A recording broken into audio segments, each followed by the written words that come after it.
16 years after John Marshall claimed the power of judicial review in Marbury versus Madison, he was back. Same Chief Justice, same brilliant legal mind. But this time, he wasn't just establishing what the court could do.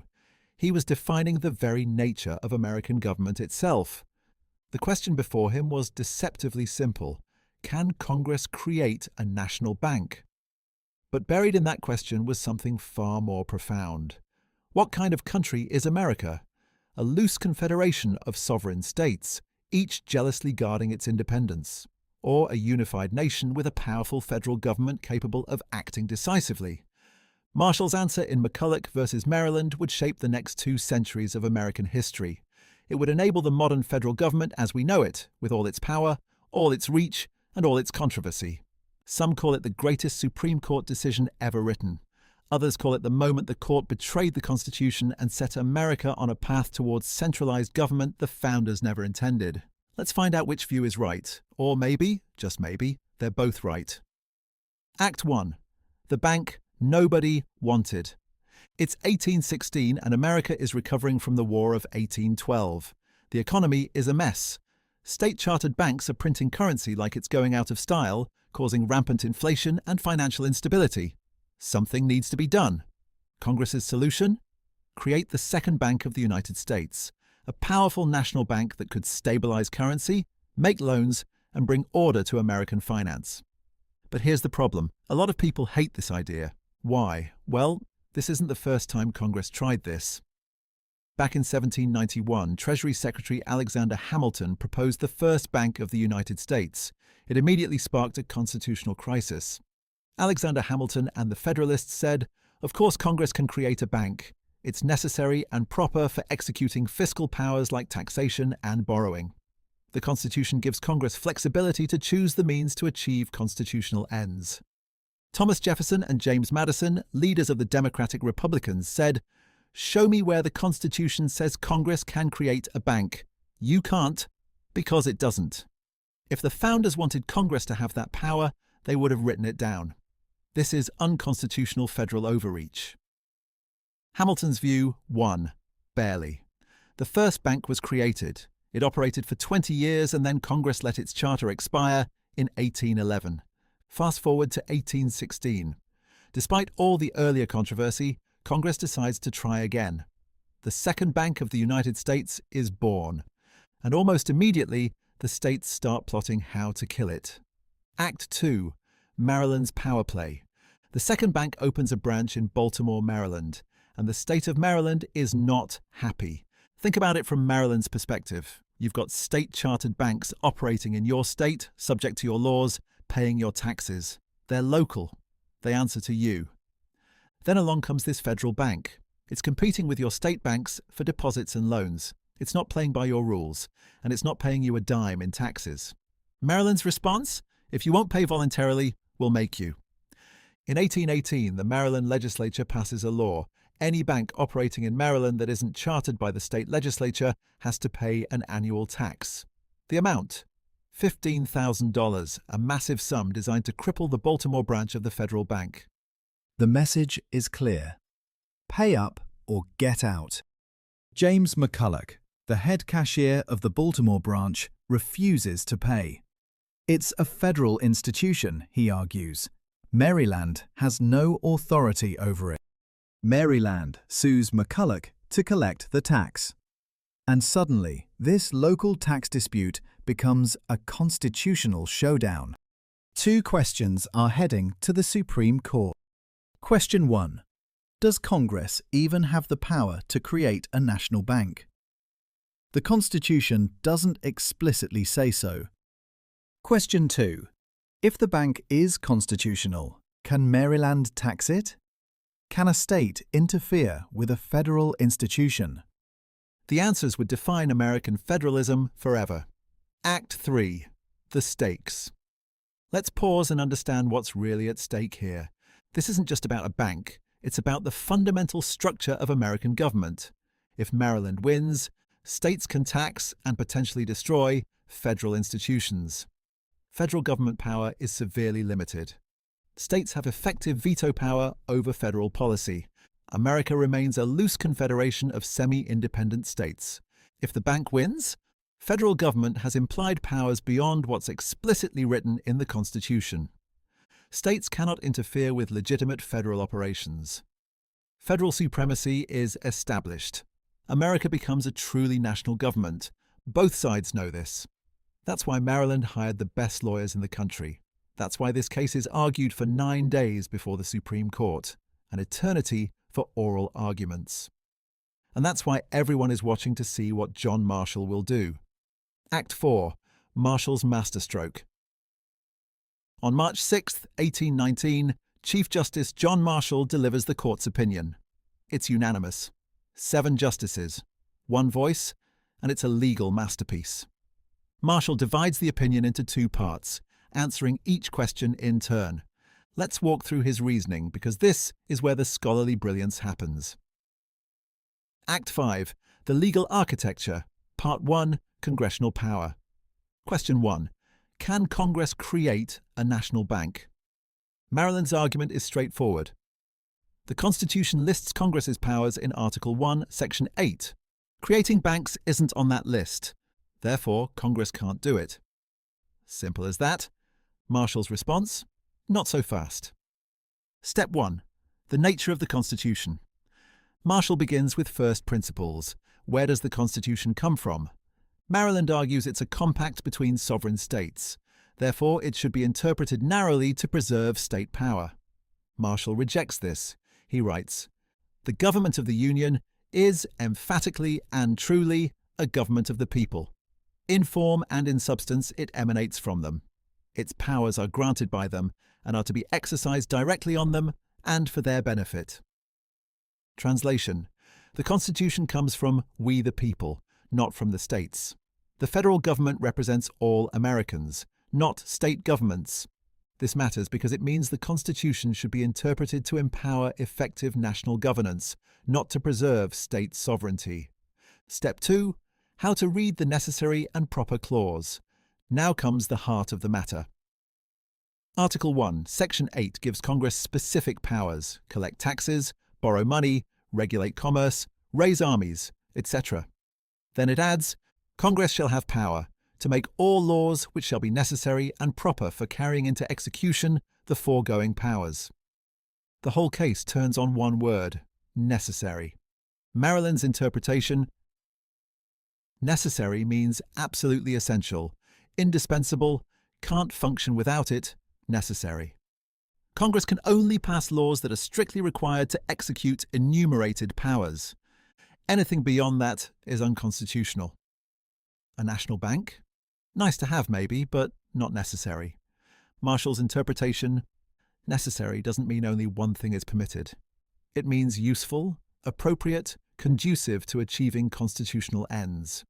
If it were limited to absolutely necessary, most of Congress's enumerated powers would be useless. Listen to Marshall's reasoning. We admit, as all must admit, that the powers of the government are limited and that its limits are not to be transcended. But we think the sound construction of the Constitution must allow to the national legislature that discretion with respect to the means by which the powers it confers are to be executed, which will enable that body to perform the high duties assigned to it. Then he drops the key principle. Let the end be legitimate. Let it be within the scope of the Constitution, and all means which are appropriate, which are plainly adapted to that end, which are not prohibited, but consist with the letter and spirit of the Constitution, are constitutional. Here's what this means. Congress's process. 1. Identify a legitimate constitutional end, for example, collect taxes, regulate commerce, borrow money. 2. Choose appropriate means to achieve that end. 3. As long as the means are not prohibited and are rationally connected to the end, they're constitutional. Applied to the bank. Congress has power to collect taxes, borrow money, regulate commerce, legitimate ends. A national bank is an appropriate means to execute these powers. It's not prohibited anywhere in the Constitution. Therefore, it's constitutional. The Constitution must endure. Marshall anticipates the objection. But you're giving Congress almost unlimited power. Where does it end? His response is one of the most famous passages in constitutional law. We must never forget that it is a constitution we are expounding, a constitution intended to endure for ages to come and, consequently, to be adapted to the various crises of human affairs. Translation. The Constitution isn't a detailed legal code listing every power Congress might ever need. It's a framework. It has to be flexible enough to deal with circumstances the founders couldn't foresee. Strict construction, limiting Congress to only absolutely necessary laws, would straitjacket the government and make it impossible to function. Marshall's conclusion on Question 1. Congress has the implied power to create a national bank. The bank is constitutional. Act 6. The Legal Architecture. Part 2. Maryland's Tax. Question 2. Can Maryland tax the bank? You might think, well, states can tax things, right? What's the problem? Marshall says the problem is fundamental. The power to tax is the power to destroy. Here comes the most famous line from the case. That the power to tax involves the power to destroy is not to be denied. Think about what Maryland is doing. It's imposing a $15,000 annual tax on the bank. That's enough to make the Baltimore branch unprofitable. If every state did this, the bank would be destroyed. And that's Marshall's point. If states can tax federal institutions, they can tax them out of existence, which means states would have veto power over federal policy. Who represents whom? Marshall asks a deeper question. Who does Maryland's tax represent? Maryland's legislature represents the people of Maryland. The Bank of the United States, created by Congress, represents all the American people. Should the people of Maryland, through their state government, have the power to tax an institution that serves all Americans? Marshall says no. The states have no power, by taxation or otherwise, to retard, impede, burden, or in any manner control the operations of the constitutional laws enacted by Congress. Federal supremacy. Marshall invokes the Supremacy Clause of the Constitution. Federal law is the supreme law of the land. When there's a conflict between a valid federal law and a state law, the federal law wins. Always.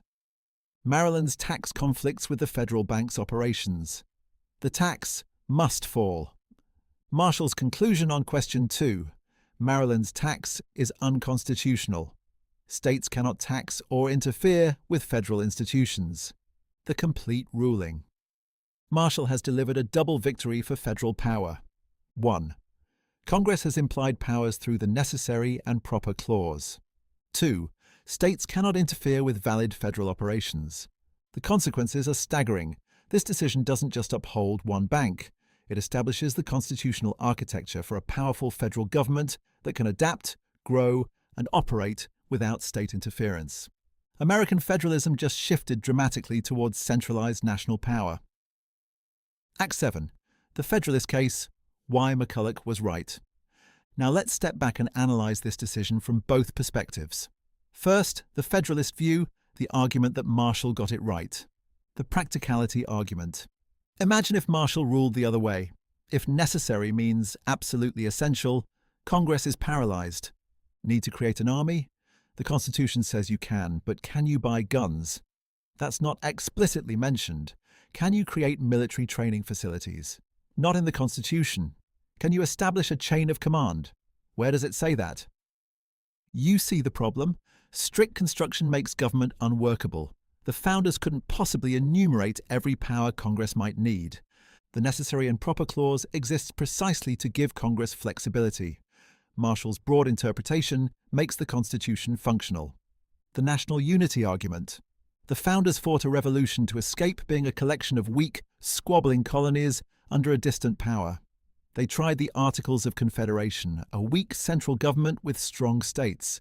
It failed spectacularly, and the Constitution was meant to create a real national government capable of acting decisively. That requires implied powers. That requires federal supremacy. If Maryland can tax the bank, every state can tax every federal institution. Customs houses, post offices, military bases. The federal government becomes a beggar, asking permission from states to operate. That's not a nation. That's a confederation. And we already tried that. It didn't work. The adaptability argument. Marshall's most powerful point. A constitution intended to endure for ages to come and consequently to be adapted to the various crises of human affairs. In 1819, the crisis was financial instability. The appropriate means was a national bank. In the 1930s, the crisis was the Great Depression. The appropriate means included federal economic regulation. In the 1960s, the crisis was racial segregation. The appropriate means included federal civil rights enforcement. Without McCulloch's flexible framework, none of this would be possible. The Constitution would be a straitjacket, not a living framework. Modern necessity. Today, imagine trying to run a modern nation on a strict construction basis. Can the federal government regulate airlines? Not explicitly mentioned. Environmental protection? Nope. The FDA ensuring food safety? Not in the Constitution. The CDC responding to pandemics? Can't find it. McCulloch enables modern governance. It gives the federal government the tools to address national problems that cross state lines and require coordinated responses. The Federalist conclusion: Marshall was brilliant. He gave America a constitution that works. Act 8, the states' rights case, why McCulloch was wrong. Now let's examine the other side, the argument that McCulloch was a dangerous power grab that betrayed the Constitution's original design. The textual argument. Start with the text. Article 1, Section 8 lists 18 specific powers granted to Congress. 18. The founders were perfectly capable of being explicit. If they wanted Congress to have the power to create corporations, to establish banks, to create a national infrastructure, they could have said so. They didn't. Instead, they wrote the 10th Amendment. The powers not delegated to the United States by the Constitution, nor prohibited by it to the states, are reserved to the states respectively, or to the people. This is clear. Powers not explicitly given to the federal government belong to the states. Marshall's interpretation of necessary and proper effectively reads the 10th Amendment out of the Constitution. If necessary means convenient, useful, or appropriate, then what power doesn't Congress have? The founding intent argument. Who knew what the Constitution meant? The people who wrote it and ratified it. Thomas Jefferson, principal author of the Declaration of Independence. James Madison, father of the Constitution. Both opposed the first bank on constitutional grounds. Both argued necessary means essential. Marshall's interpretation wasn't neutral legal analysis. It was Federalist Party politics dressed up as constitutional law. He took Hamilton's side in a partisan dispute and enshrined it as constitutional doctrine, the slippery slope argument. If Marshall is right, where does federal power end? Congress wants to regulate education. Well, an educated populace is appropriate for commerce and national defense. Necessary and proper. Congress wants to regulate local police? Crime affects interstate commerce. Necessary and proper. Congress wants to regulate what you can grow in your own garden for your own consumption? Well, that aggregates to affect markets. Necessary and proper.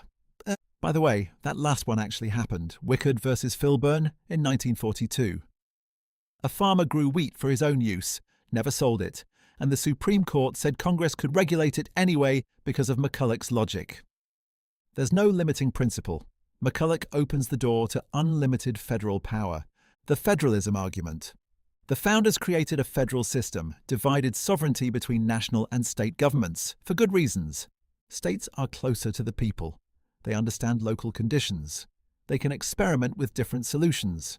They provide checks on federal power. As Justice Brandeis later wrote, states are laboratories of democracy. McCulloch centralizes power in Washington. It makes states subordinate, not co-equal. It destroys the federal balance the Constitution created. The question isn't whether a national bank is a good policy. Maybe it is. The question is, does the Constitution authorize it? Marshall answered based on policy preferences, not constitutional text. The democratic accountability argument.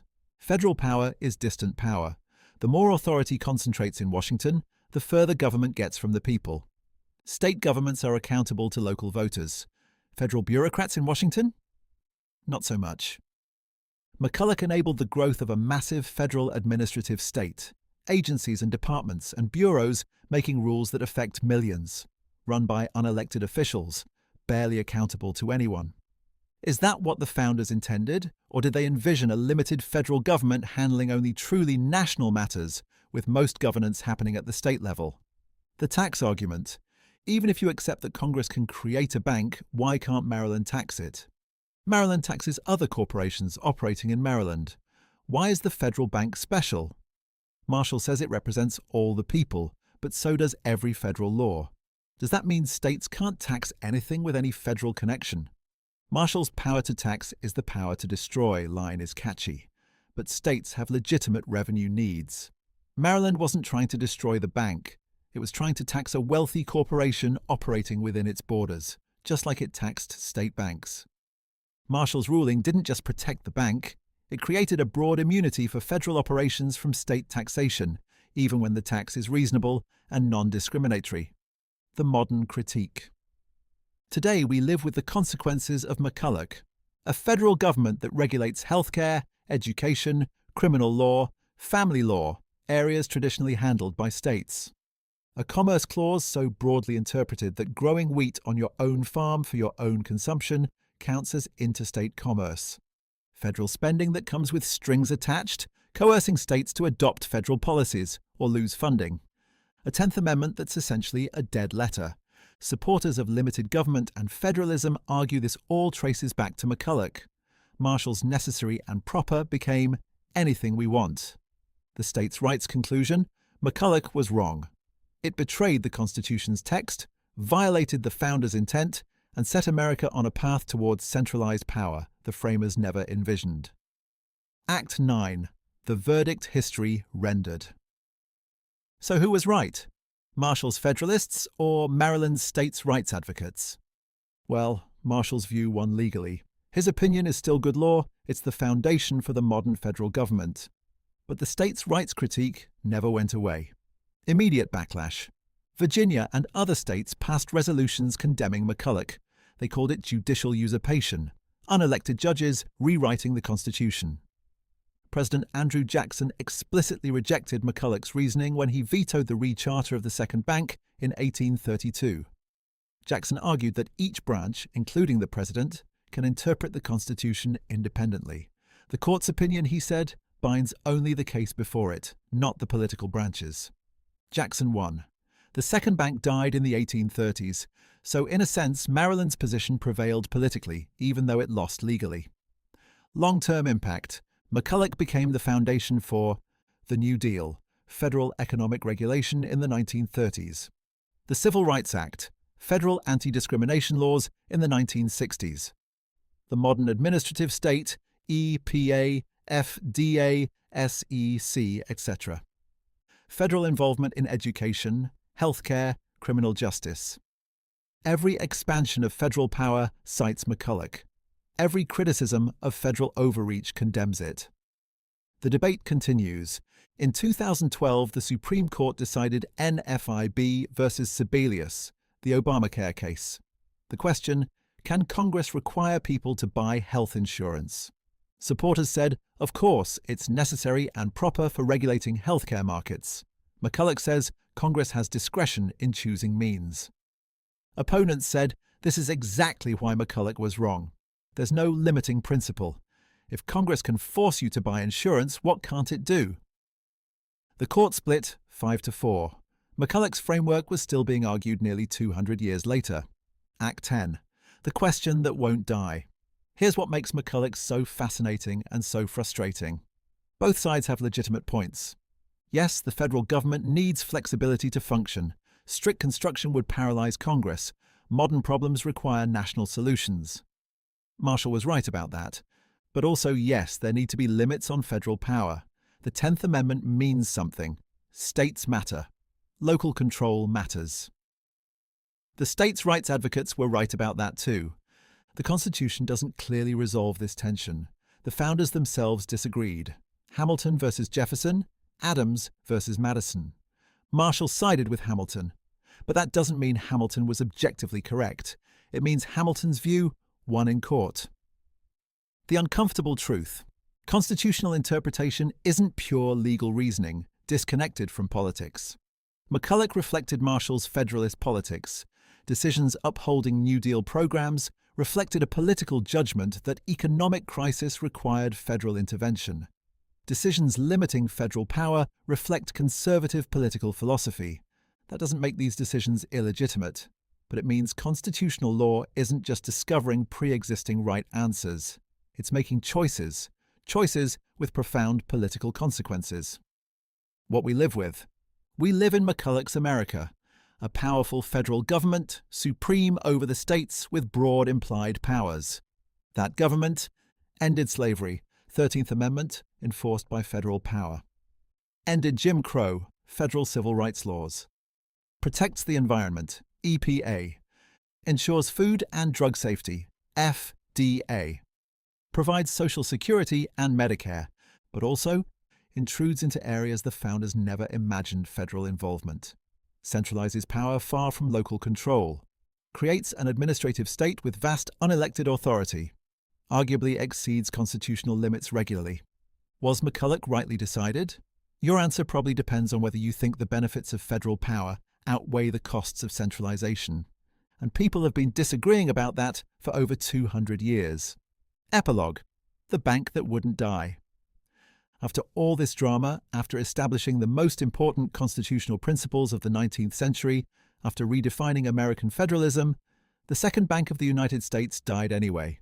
Andrew Jackson killed it in the 1830s. He vetoed its recharter, explicitly rejecting Marshall's reasoning in McCulloch. So Maryland lost the legal battle but won the political war, at least regarding the bank itself. But McCulloch survived, its doctrine lived on, and it built the America we know today. John Marshall never saw a federal government regulating airlines, protecting endangered species, or mandating health insurance, but he built the constitutional framework that made all of it possible. Whether that's a triumph or a tragedy depends on who you ask. The debate Marshall and Maryland started in 1819 continues in every federalism case, every separation of powers dispute, every argument about constitutional interpretation. Some say Marshall was a visionary who gave America the tools to build a great nation. Others say he was a judicial activist who twisted the Constitution to empower the government he politically supported. Maybe he was both. And maybe that's the most important lesson. The Constitution doesn't interpret itself. People interpret it. And people, even brilliant judges, bring their politics, their philosophy, and their vision of America with them. McCulloch versus Maryland didn't just answer two legal questions. It chose between two versions of America. And we're still living with that choice today,